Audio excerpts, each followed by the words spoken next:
अस्सलाम वालेकुम नाज़रीन, अवामी आवाज़ टीवी सां गॾु मां आहियां सुनीता ओड। सभ खां पहिरियां हेडलाइंस।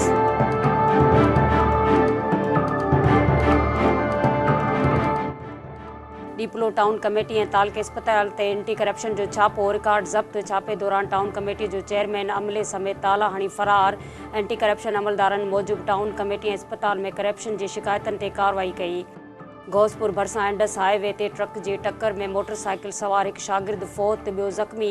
पुलिस मूजिबि ॿई शागिर्द पेपर ॾियण बाद वापसि वञी रहिया हुआ त हादसो पेश आयो। थरपारकर ज़िले अंदरि गैस्ट्रो वबाई सूरत इख़्तियार करे वरिती। मिठी ऐं छाछरे अस्पतालनि में 6 ॿारड़ा फ़ौत। अस्पतालूं मरीज़नि सां सथिजी वयूं। ॻोठाणनि पारां डॉक्टरनि जूं टीमूं ॾोराहनि इलाइक़नि ॾांहुं मोकिलण जो मुतालबो।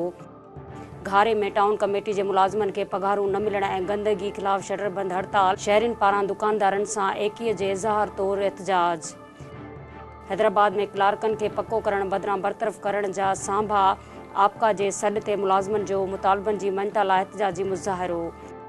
ऐं कश्मीर में मुबैना मुक़ाबले दौरान मारिजी वियल गुल ख़ान भयो जे वारसनि जो सखर में एहतजाज। पुलिस ते जुड़तू मुक़ाबलो ॼाणाए गुल ख़ान भयो खे मारण जो इल्ज़ाम। ही हुयूं हिन वक़्त जूं हेडलाइंस। तफ़सीली ख़बरूं मुख़्तसिर ब्रेक खां पोइ।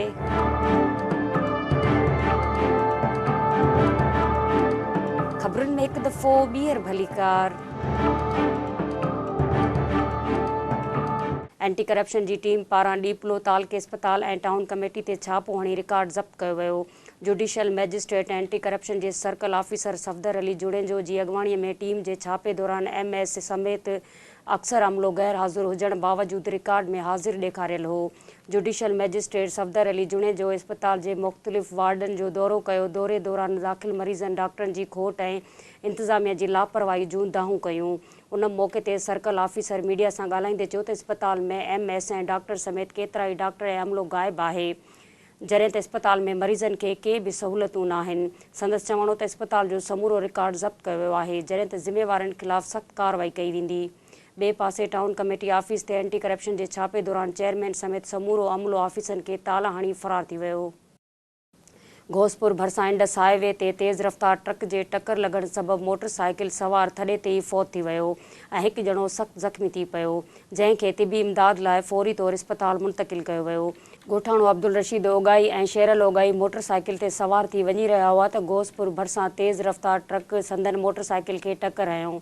टक्कर जे नतीजे में अब्दुल रशीद ओगाई थॾे ते ई फ़ौत थी वियो, जॾहिं त शेरल ओगाई सख़्तु ज़ख़्मी थी पियो।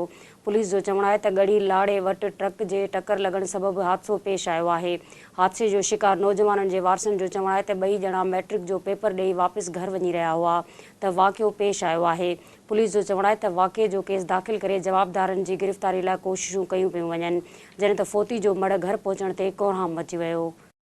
मिठी ऐं छाछरे जी सिविल अस्पताल में दाख़िल 6 मासूम ॿारड़ा गैस्ट्रो वॻे फ़ौत थी विया। इलाइक़े वासियुनि पारां ॿारनि जे फ़ौत थियण ते ॻणती ज़ाहिर कंदे सिंध हुकूमत खां ॾोराहनि इलाइक़नि ॾांहुं टीमूं उमारण जो मुतालबो कयो आहे। थरपारकर जे 6 तालकनि में मौसम जी तब्दीली सबबि मासूम ॿारड़ा मुख़्तलिफ़ वबाई मर्ज़नि में वकोड़जी विया आहिनि, जिन खे भर पासे जे अस्पतालनि में दाख़िल कयो वियो आहे। छाछरे जी सिविल अस्पताल में दाख़िल उर्स समूह 1 साल जो कामरान ऐं 5 सालनि जो आसिफ़ अली फ़ौत थी विया। ॿिए पासे मिठी जी सिविल अस्पताल में पिणु 3 मासूम ॿार गैस्ट्रो सबबि फ़ौत थी विया। थरपारकर जे सिविल सोसाइटी जो चवणु आहे त सिहत खाते में एमरजेंसी लागू हुअण बावजूदि थर जे मुख़्तलिफ़ ॻोठनि में सवें मासूम ॿार वबाई मर्ज़नि में जकेड़ियल आहिनि। हुननि सिंध हुकूमत खे अपील कई त ॾोराहनि इलाइक़नि में डॉक्टरनि जूं टीमूं मोकिले वधीक मासूम ॿारनि जी ज़िंदगियुनि खे मौत जी वादी ॾांहुं वञण खां बचायो वञे। घारो टाउन कमेटी जे मुलाज़िमनि खे पघारूं न मिलण ख़िलाफ़ शहर में शटर बंदि हड़ताल करे एहतजाज कयो वियो। शहरियुनि पारां मुलाज़िमनि सां यकजहती तौरु कारोबार बंदि कयो वियो, जॾहिं त बुख हड़ताल ते वेठल मुलाज़िमनि सां बि ॿधीअ जो इज़हार कयो वियो।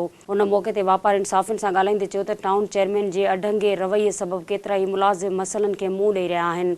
संदन चवणो त गुज़िरियल 6 महीननि खां मुलाज़िमनि जूं बिना सबबि पघारूं रोके इंतकामी कार्रवाई कई पई वञे।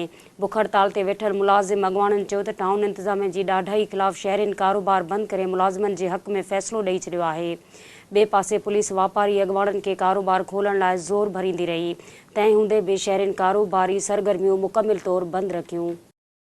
हैदराबाद में आल पाकिस्तान क्लर्क एसोसिएशन तरफ़ां मुतालबनि जी मञता लाइ एहतजाजी मुज़ाहिरो कयो वियो। आपका जे मरकज़ी जनरल सेक्रेटरी अशरफ ख़ान जी अॻवाणीअ में एहतजाज कंदड़ मुलाज़िमनि इंतिज़ामिया ख़िलाफ़ सख़्तु नारेबाज़ी कई। उन मौक़े ते अॻवाननि मीडिया सां ॻाल्हाईंदे चयो त इंतिज़ामिया बिना सबब जे मुलाज़िमनि जे पघारनि में वाद करण खां लवाए रही आहे ऐं कॉन्ट्रैक्ट ते भर्ती कयल मुलाज़िमनि खे पको करण बदिरां बरतरफ़ करे बेरोज़गार करे रही आहे।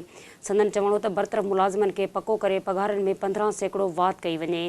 हुननि चिताव ॾींदे चयो त संदन मुतालबा तस्लीम न कया विया त एहतिजाजी तहरीक हलाई वेंदी। सखर में कश्मीर जे रहवासी भया बिरादरी पारां 3 ॾींहं अॻु मुबैना पुलिस मुक़ाबले में मारिजी वियल गुल खान भये जे क़ातिलनि जी गिरफ़्तारीअ लाइ एहतिजाजी मुज़ाहिरो कयो। जमील अहमद, निज़ाम अल दीन ऐं अब्दुल क़यूम भये जी अॻवाणीअ में एहतिजाजी मुज़ाहिरो कंदड़नि मीडिया सां ॻाल्हाईंदे चयो त गुल खान भयो खे ॻोठु वाहिद बख़्श भयो मां गिरफ़्तार कयो वियो हो, जंहिंखे बाद में जड़तू मुक़ाबिलो ॼाणाए मुबैना क़तल कयो वियो। हुननि इल्ज़ाम हणंदे चयो त उन्हनि जो जखराणी बिरादरीअ सां पुराणो तकरार हलंदड़ आहे, जंहिंजी वंगार वांदे पुलिस गुल खान भये खे मुबैना क़तल कयो आहे। हुननि IG सिंध खां मुतालबो कयो त जड़तू मुक़ाबिले जी जांच कराए मुलविस जवाबदारनि ख़िलाफ़ कार्रवाई कई वञे। बुलेटिन पंहिंजी पुॼाणी ते पहुतो। वधीक अपडेट रहण लाइ विज़िट कंदा असांजी वेबसाइट awamiawaaz.com।